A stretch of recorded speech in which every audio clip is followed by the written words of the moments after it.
the students who were in my class that went to the technical center had less conventional success in math courses in high school, but were motivated to come to school because they knew they had to come to my class to get to go to the technical center. Oh, interesting. Yeah. Welcome to Quality Matters, where we speak with experts across industries to see how their perspectives can inform our pursuit of high quality education for all students.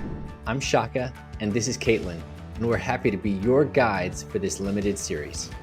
Like you, Shaka and I are passionate about all students having access to a great education, and quality is a driving force behind our work. But what does quality really mean? In an era where parents can customize their child's education, this question is more important than ever. During each session, we'll hear from leaders in education, technology, business, sports, and the arts. We hope to apply their insights to our pursuit of a great education in the K-12 space. Join us on this journey to secure a great education for all children. This is Quality Matters.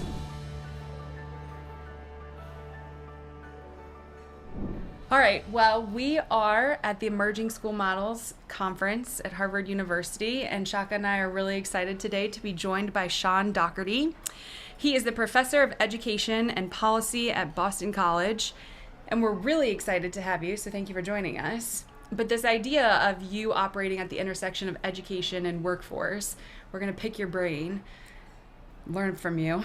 But to begin, I would love for you to sort of just showcase and sort of share a little bit with us. What are you working on? What is interesting to you? What has sort of gotten you inspired recently? Sure. Well, first, thanks for having me on. I appreciate the opportunity to speak with you both. Of late, there are a couple of things about which I feel like I've been especially animated. So, as you mentioned, connection between education and the workforce. I think a lot about whether and how schools are preparing students to enter post-secondary education aligned with their career interests or to make a direct entry into the workforce. And a lot of that happens in technical education programs in high school.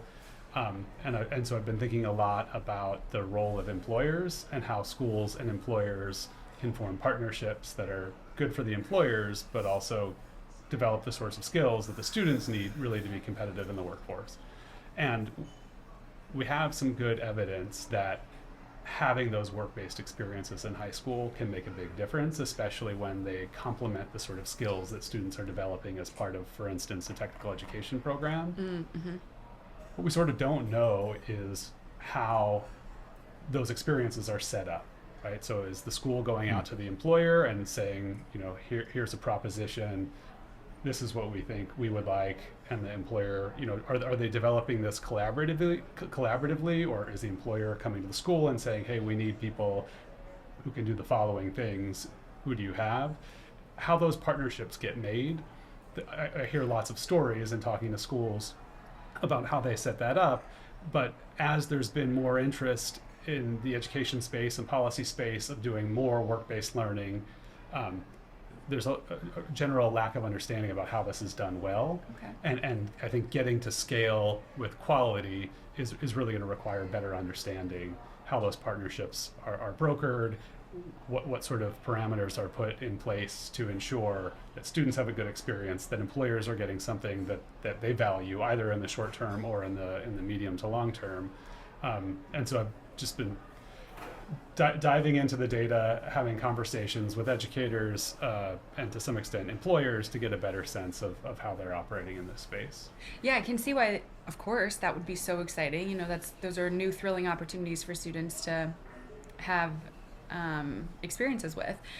I can also see why it's important to know how these community partnerships and workforce partnerships are coming about, because you want both parties to sort of be entering in with the same expectations, the same understanding, the same goals, and when there's any misalignment, you might have an outcome that's not favorable, which might then affect participation in the future, or sort of it might perhaps taint the idea of what the experience could be. And so I can totally see why that is of importance, and sort of measuring and managing sort of how those come about is necessary. Yeah, go ahead. No, and I think there's a certain assumption on the part of schools about what the students are meant to get out of that experience, Yes. and potentially a complementary or competing set of expectations on the employer side, Right. and figuring out how that's brokered kind of over time or in advance, and kind of whether and how that turns into good experiences and outcomes for students, I think is important. Yeah. Yeah, so one of the things you've got me thinking about is just as you were describing some of your recent work and what's got you interested, is that, boy, there's a lot of data that could be collected, a lot of questions that could be asked and probably are asked. So when you're thinking about, say, the efficacy of that career technical education pathway, work-based experiences, etc. When you're thinking about how you measure that, what kind of data do you even need? Help educate us a little bit, because I can imagine any number of things. We're talking about certificates or graduation rates or workforce, people entering the workforce, which could take years of tracking students. So yeah, what evidence do you need? So I'll start with like my wish list of what I think we would really need. Yeah. And then Caitlyn's going to make it happen, whatever you say. Yeah. I have my wand. I was told that would be the outcome of this conversation. But then I'll also highlight the limits of the data, and sort of how we navigate them, or how I've been navigating them of late. I mean, I think in a perfect world, what we would know is how much time students were working in a work-based, spending in a work-based learning system setting.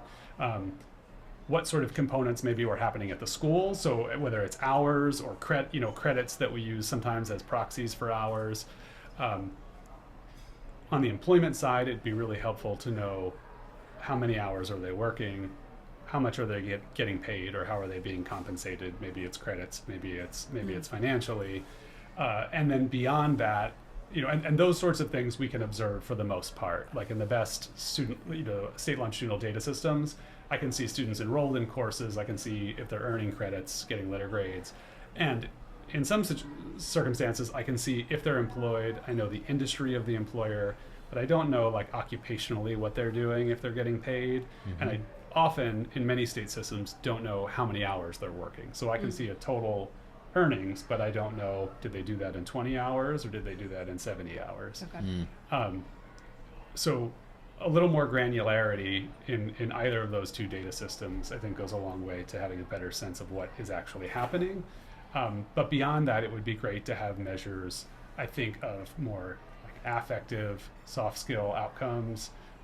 Kind of durable skills? Durable skills, things that are transferable but go beyond, math, English language arts, or science assessments that might be required as part of state school accountability systems. Mm-hmm. And that's a place where we just don't have a lot of data, but I think would go a long way to understanding the extent to which we see differences in either workforce outcomes or college pathways among students, because it captures another dimension, I think, of the training. Mm-hmm. Let me ask one quick follow-up question before you jump in, Caitlyn.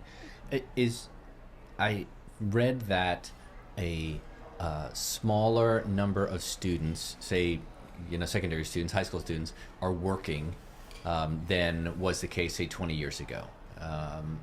When I was a kid, most of my friends had a job when we were in high school. At some point, maybe not throughout the year because you're doing sports and clubs and other things, but at some point, most of us had some kind of job at the grocery store or retail, or, definitely in the summertime, that kind of thing. Mm-hmm.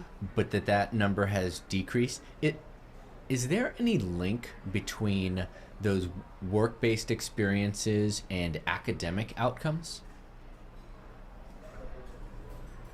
So to my knowledge, we don't have great evidence from like really generalizable settings, so for a typical high school, but in some technical high schools that we studied in Connecticut, where we saw that some students get in by virtue of having a higher application score, and others just barely miss getting in because there's only 200 seats, and the first 200 get in, and the next 200 just miss. So if we look at students around that cutoff, what we saw is that the students who got in, not only did they get more they get a different sort of qualitatively different technical education experience. They also got opportunities to work for pay in aligned industries for the most part. And to your question, we saw that they also developed better English language arts and math skills. So even though the curricula were the same, and the requirements for state graduation were the same, they developed better math and reading and writing skills. Interesting.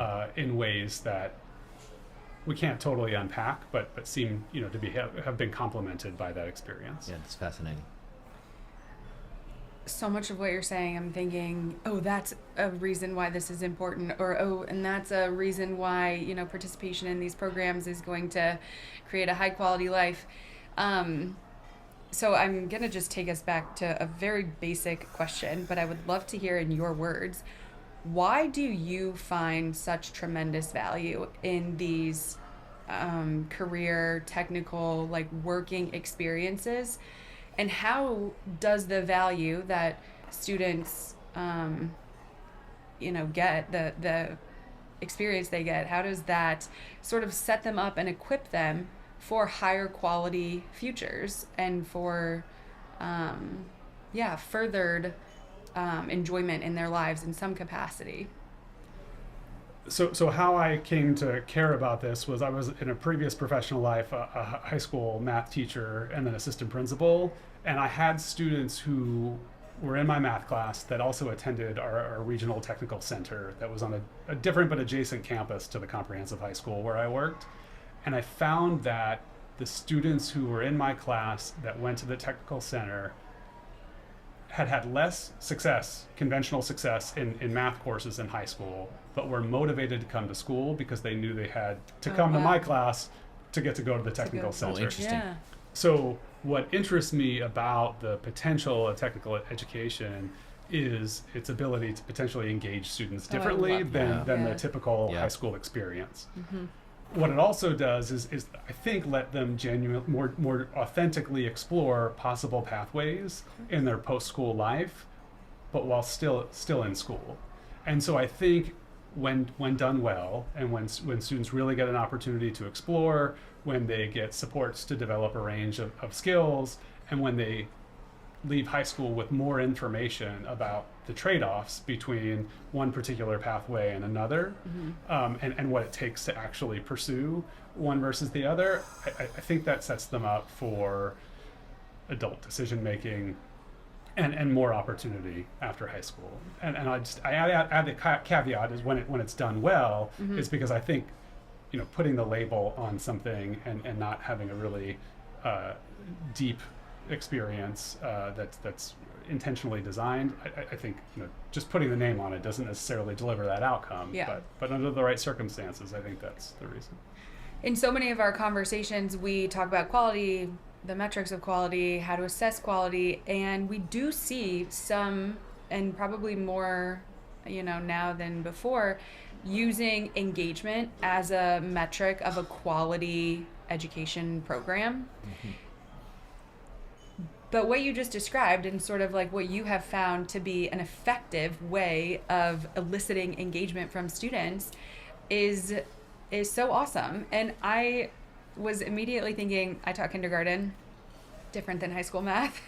But we had the same sort of experiences, when we actually created these applicational experiences for students to take some of these skills that they're learning, that they're not always, thrilled about sitting and practicing their spelling. But when you tell them they have to label this car, and suddenly they need to be able to write the different parts, or they need to be able to write the letters to put the name tag on the car, whatever it is, suddenly you see a total switch of engagement, and you see this new intrinsic motivation that I think is so important. Mm-hmm. And I'm grateful that you sort of mentioned that and brought that into the conversation.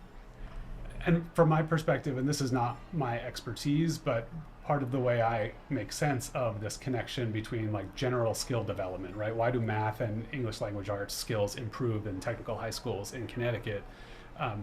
It's because I think triggering some sort of purpose or connection between what you're learning and why you're learning it generates different motivation, I think creates more authentic or like sticky like learning outcomes. Yeah. Right. And some people can just brute force it, right, under situations in which they're not applied or there's not a connection made. But I think we can do better than that without saying everything we do is quality is either vocational, like preparing you for work, or just general knowledge enhancing. Right. I think that the two can intersect in meaningful ways that produce better quality outcomes. Well, it makes me think a little bit about learning a language and why immersion programs are so helpful, or at least I think they're pretty helpful, because when you're just sitting in a classroom and all the kids are reciting "Yo voy a la biblioteca," it's like, how much are we going to the library? I mean, for Pete's sake, you now get in a real world scenario and you have to use it, and it sticks in a different way. Yeah. I want to ask a question, and this may be too far afield, and if it is, that's fine. We'll edit it out. But I'm thinking about the system in the U.S. of work-based experiences, career technical education. It's so different from how many European countries do it. Now, Europe has had a guild system for centuries, and so that is really different. But there's a whole lot of alignment, as I understand it, in some European countries between industry and secondary education, and so kids are going in, they're doing these internships, and many times they're getting paid, they're getting lots of experience. We don't have a guild system in the U.S., but one of the things I wonder about is there a risk that when industry and school are really tightly linked, that you lock kids into certain certain careers, right? Because Europe also has far less social mobility than we do in the U.S. It's much harder to change careers. As you did, you said you came from the classroom and school administration, and now you're in higher ed, and it's all education, but it's very different. Yes. That's not a European story. But we can do it in the U.S. How do you think about those things, or help us think about those things? No, I think a lot about this, because the other thing that a lot of the European nations that have school systems that have a much more developed, much better developed, more fully developed educational system that intersects with industry, they also have a much stronger social safety net, right? And so while the opportunities for social mobility or career change might be lower, the sort of negative effects of being displaced from work, right, getting laid off, are also bolstered in ways that I think make them slightly less analogous than the U.S. I do worry a lot about this in the U.S. education system. I don't know that the concerns are unique, for instance, to technical education, because I think there are lots of students who are not getting great education outcomes in high school, not in technical education, and are entering lower quality work environments. And they're not prepared for anything. Exactly. And so I think if the causal language that we use, like the counterfactual, right? The alternative outcome is not that they went to Brandeis and got a 4-year degree in sociology and then worked in HR. It's the counterfactual is they're probably not getting any sort of applied training and going into even lower wage work. That said, it is part of the importance, right, of developing general skills and not lowering the floor for our baseline expectations for literacy, numeracy, communication skills. Everybody needs that, because almost universally we're going to be making career changes, right, for current set of graduates and beyond. And for a couple decades now that's been true. And so we need to equip people with the skills to make changes when they need to, but also give them skills that will improve their entry, right? So maybe I don't want to be an HVAC technician for 30 years, but if I get if I get the proper training and get certified as an HVAC tech for the next 10 years, while I think about what I might like to do differently, I can have a much different standard of living than if I was working in a retail job with a lot lower compensation and less flexibility. Right. That's a really helpful way to think about it. Yeah, I liked that a lot too. You mentioned something. So we had a conversation, actually I think it might have been our first episode, with Dr. Ashley Berner, and we talked about this idea this epidemic of low expectation for kids, for students at any ages, and sort of when you just said lowering the floor, there is this idea, that if you set the bar up here and kids don't meet it, well, then you have to lower it, or you should just start it with it low so that they can exceed it. It's very dynamic. Of course, I have my own thoughts and opinions on it, but I think it's really helpful, this perspective that you just shared, where you're sort of encouraging everybody to, aim high and then equip themselves with what they need to achieve that, but also to be mobile and to be flexible in what they're looking at and what they can, how they can transfer some of these skills that they've received in their unique working experiences, in their classroom, in their, whatever other experiences they're having. So it's just this very, it's the opposite of a fixed idea, a fixed mindset, a fixed future, and then it's supporting their opportunities to be mobile in what it is they want to do. I think that's really fascinating, and I think more people, we need to be emphasizing that and equipping them. And I think it's fairly common among folks who have a 4-year degree or beyond, for folks to think more flexibly about different pathways, and maybe they're not like vastly divergent pathways, but making moves along possible trajectories. And I think instilling that as, like, I think the language you used, I really appreciated, as like people thinking about the likelihood of making change or flexibly about options as opposed to fixed pathways is probably a net benefit for everyone. Well, for everyone. Shaun, I really want to thank you for having this conversation with us, and I learned a lot. I think a whole lot about obviously about K-12 education we do, and we often think about college, but it's college as being sort of the next step. But the reality is that for a majority of people, that's not the next step, and they're going into other pathways. And so it's really helpful to think about what that alignment looks like, and how we're both setting kids up for success in non-college pathways, but also how we're measuring the efficacy of those programs. Certainly. Yeah. And if I might add, I would say I don't think of it as either or. In terms of outcomes, there are a lot of technical education programs in high school that align with community college and technical college programs that are excellent continuations of high school-based training, or they could be pivots, like students found out late in high school that I was doing X, but now I'm aware of Y, and the local community college has a program in Y. I'm going to go and do that, right? And in 18 months or 2 years, I can have the certification or degree that I need to get the entry-level job there, which is, again, not treating it as like a binary choice between a 4-year college or entering the workforce, but thinking dynamically about the different pathways into work and further education. Yeah. All about this flexibility, this, equipping yourself to feel confident and empowered to sort of navigate what comes next, but not feel like you're stuck in that next track for eternity. Forever. Yeah, stay nimble. And that you can define a quality outcome or a high quality outcome or series of outcomes in a range of ways. Yeah, for sure. Well, thanks so much for having this conversation with us, and thanks for the we'll talk to you again soon, we hope. Yeah, thanks, Shaun. Thank you. Take care.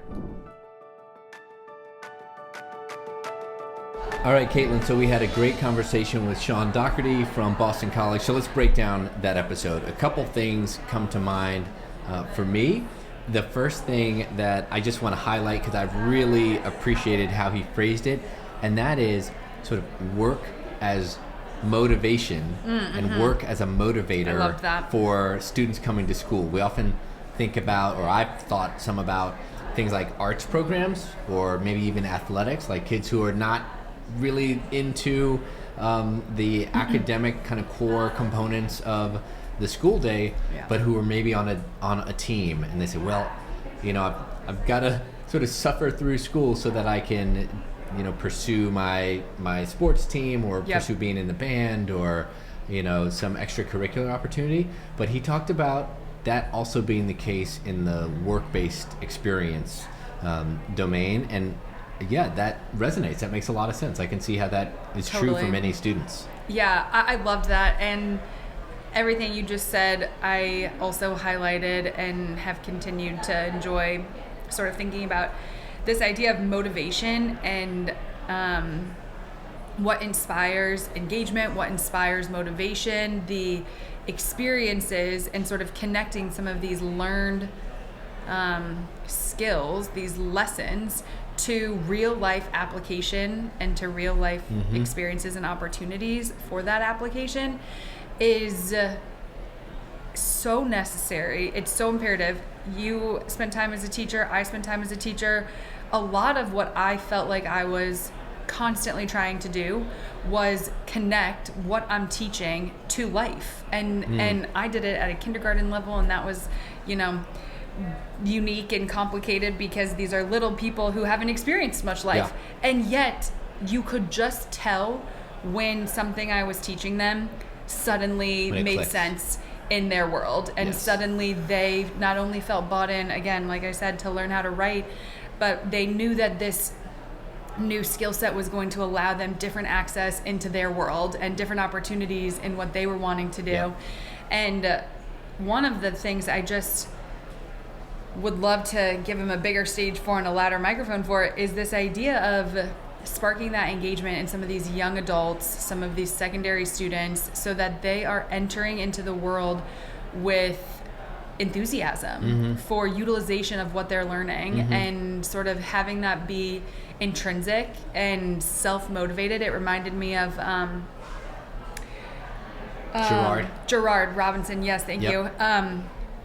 He spoke a lot about that as far as prison reform, like they empowering people to take on their own learning and to use it for what they want. Yep. And so I heard a lot of that resonating, a lot of the Gerard's conversation resonating in what Shaun was talking about, and motivating students from this internal perspective of how can I do it, what can I do differently, and then turning it into this new perspective where they have flexibility in their life to pursue different things. How did you feel about, he spent a lot of time talking about that. What were your takeaways in that world?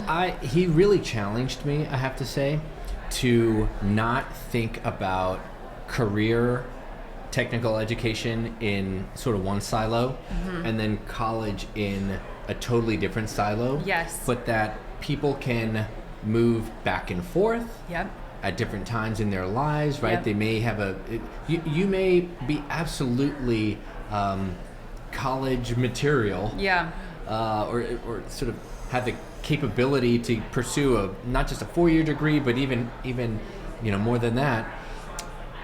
But maybe it's not when you're 18. Yeah. And that's okay. Yes. Right? And I think what a great reminder. I'll admit, I often think about CTE, career technical education, as being like shop class. Okay. And here it is. Or maybe you're getting some certificates now. I know there's a lot of stuff happening in the digital space, but I think about it as totally distinct from college. When here I am, I'm not going to give my age because I don't need to embarrass myself right now, but I'm a middle-aged man with some higher education degrees, and guess what I was doing this summer? I was building a chicken coop with the girls, and I was using there was a little bit of math in there, but there was a whole lot of other skills that I did not acquire in law school. I assure you, it taught me nothing about how to construct this thing. We also had to do a bunch of repairs to the washing machine in my house twice. So shout out to YouTube for that. But it's all to say, if you go to college, it doesn't mean that you're not going to be in the career or technical space in your life. Right. And vice versa, if you start out in that CTE space, doesn't mean that later on in life you might not want to pursue, a pathway and get a degree because your interests have changed or you've got more bandwidth in your life to do that.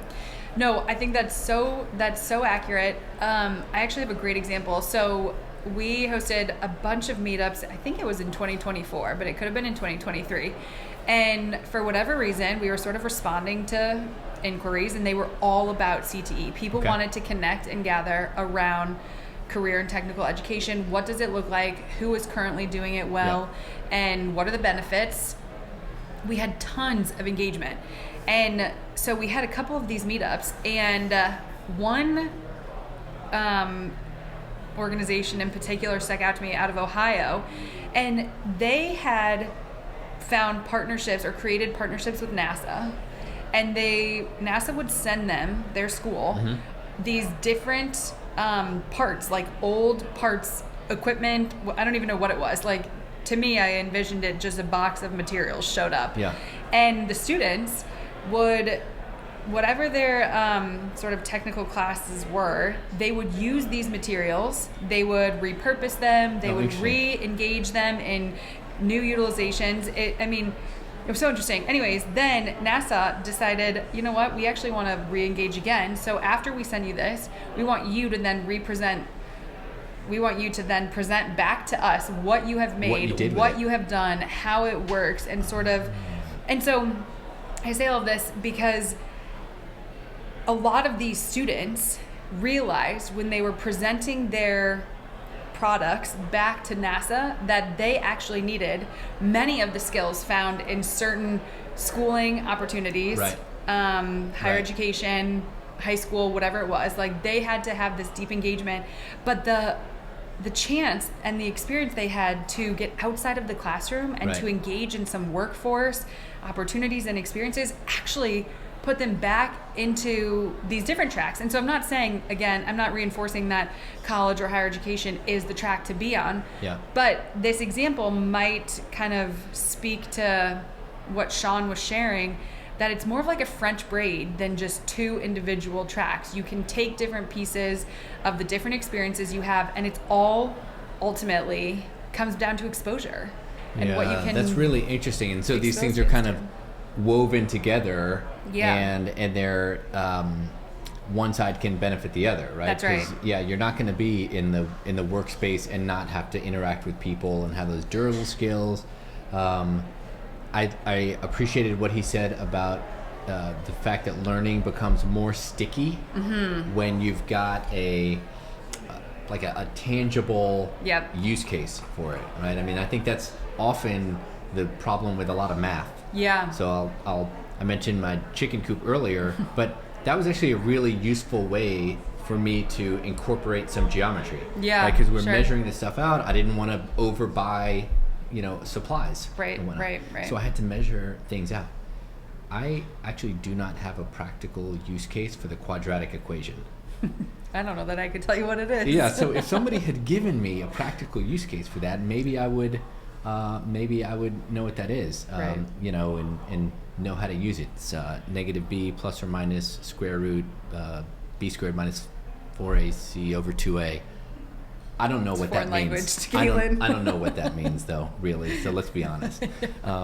But I can build a chicken coop door. So yeah, and that's an impressive feat. The chickens appreciate it. They don't care about the quadratic equation. Well, and just to further drive this point home, you did that and your daughters were there and they have a new awareness of how the math skills that they're learning about are actually going to come back into use in future opportunities and in future engagements. So it probably on some level, whether they articulate it or not, maybe is a different story, but it did reinforce that what they're learning is applicable in the world many, many years down the road. That's and in your home and in your backyard and when you're working with chickens. So I loved this idea of prioritizing exposure to different things and doing it well. He was really adamant that there's a quality to the types of programs that students need to be engaging in,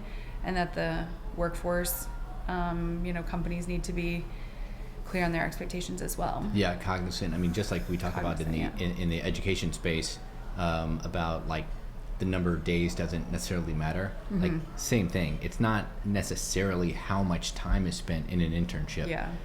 It's how the time is spent. Yeah, that's right. Exactly right. And what are kids learning? How are they bringing it back into the classroom? So, I know that there's lots of CTE initiatives around the country starting up. So I'd be really curious for folks to, drop in some links or share with us like what's going on in your community that is sort of moving the needle in Totally. the career and technical education space. I'd love to be better educated on that. Yeah, I'd love to talk with somebody who's working in that space, who's operating a program. Yeah. I would love to hear on our show, what does quality look like in their programming, Yeah. and what are their outcomes and how are they measuring them? So let us know. All right, till next time. All right.